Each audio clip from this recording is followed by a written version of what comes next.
Pensa só, o poder de ser invisível, de andar por aí sem que ninguém te veja.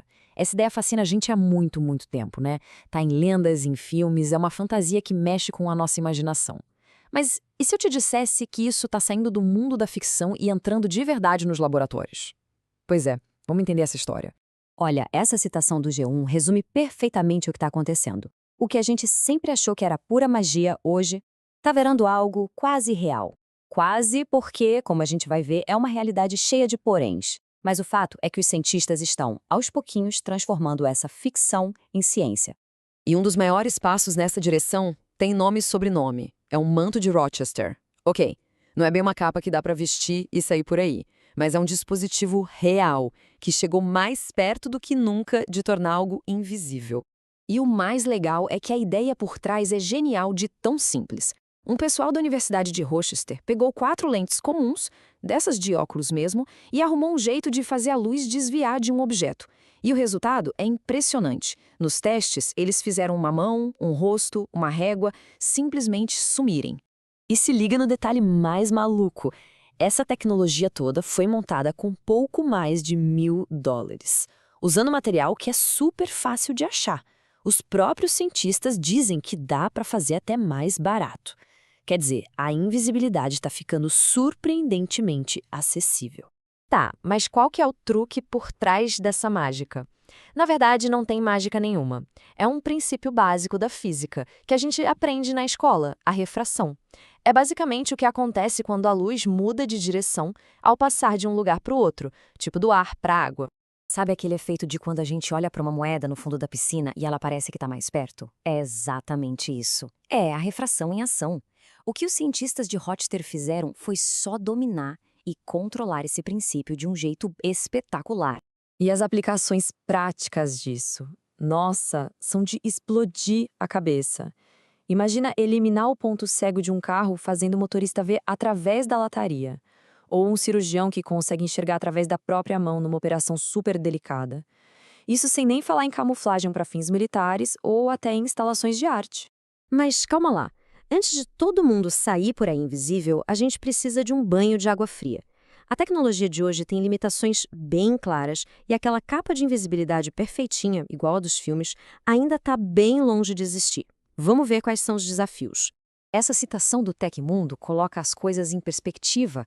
A invisibilidade do mundo real é muito mais parecida com aquela camuflagem cheia de falhas do Predador do que com a magia perfeita do Harry Potter. É mais sobre se esconder do que desaparecer por completo. Pensa bem, a capa do Harry Potter funciona de qualquer jeito, né? A pessoa se mexe e continua invisível. Já a tecnologia real, tipo a do Predador, tenta imitar o fundo, e qualquer movimento já cria uma distorção que entrega tudo. Uma coisa é magia pura, a outra é física, com todas as suas regras e limites. E esse obstáculo da física tem até um nome complicado, arrasto de Fresnel-Fizeau. De forma bem simples, quando o objeto invisível se move, a luz não acompanha na velocidade certa. Ela meio que é arrastada junto com o objeto, criando um borrão, uma distorção que denuncia que tem alguma coisa ali. Esse é o grande problema a ser resolvido. Bom, já que a ciência ainda tem seus limites, que tal a gente viajar um pouco para o campo das lendas, onde a invisibilidade não tem regra nenhuma, e poucas histórias são tão famosas quanto a do experimento Filadélfia. A lenda tem uma história longa, saca só. Tudo teria começado com o experimento secreto em 1943.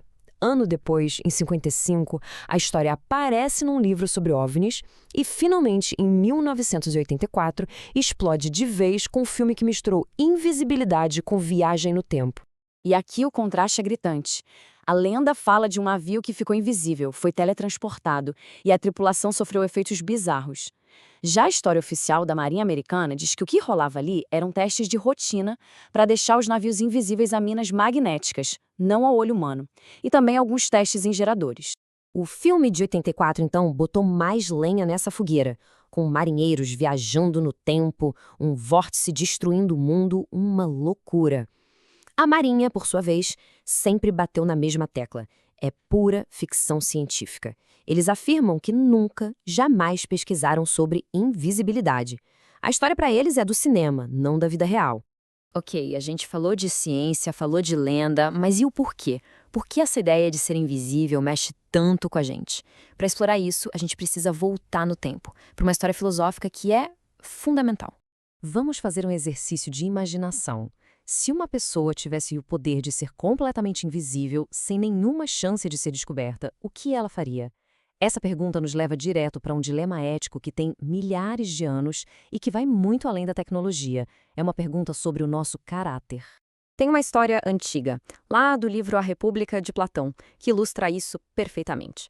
É a história do anel de Giges. Um pastor de ovelhas encontra um anel que o deixa invisível.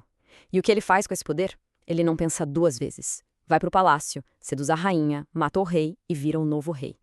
É o exemplo máximo de como o poder absoluto, sem consequências, pode corromper. E a pergunta que Platão joga na mesa com essa história é pesada. Será que a gente só age de forma justa porque tem medo de ser pego? A nossa moralidade é real? Vem de dentro? Ou é só uma máscara que a gente usa porque tem gente olhando? No fim das contas, essa é a grande reflexão que fica. Seja na ciência, seja na mitologia, a busca pela invisibilidade nos força a encarar essa pergunta. Sem o medo da punição, sem a preocupação com a reputação, quem uma pessoa seria de verdade?